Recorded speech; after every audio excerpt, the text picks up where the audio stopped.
The national capital's calm shattered in seconds by an explosion in the heart of Old Delhi. The blast, which took place at 6:52 p.m. on 10th November near Red Fort, claimed 13 lives.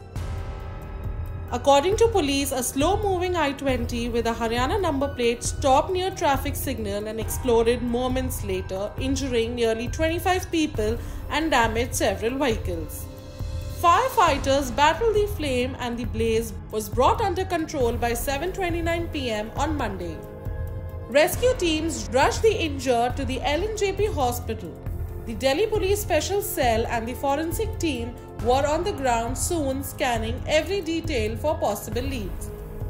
The National Investigation Agency, National Security Guard and UP Anti-Terrorism Squad also joined the investigation. The Delhi Police has invoked Unlawful Activities Prevention Act sections after forensic evidence and intelligence inputs pointing towards possible terror links.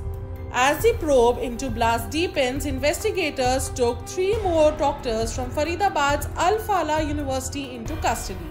In a key development, CCTV footage has revealed that suspect Umar Mohammad remained inside the parked car for more than 3 hours before the explosion.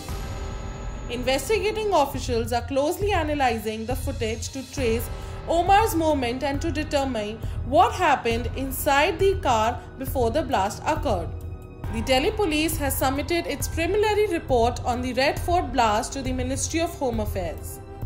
The report details the sequence of events leading up to the explosion in the I-20 car and highlights the coordination between the Delhi, Haryana and Jammu and Kashmir police in ongoing investigation. Officials say no angle is being ruled out at this stage. Union Home Minister Amit Shah visited the injured at LNJP hospital and later took stock of the situation at the blast site. The blast probe has now been handed over to NIA and suspects arrested are being questioned by officials. Prime Minister Narendra Modi expressed condolences to those affected, calling the incident unfortunate.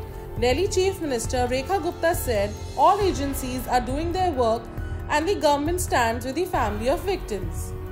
At one of the busiest crossings of Delhi, lives changed in a flash.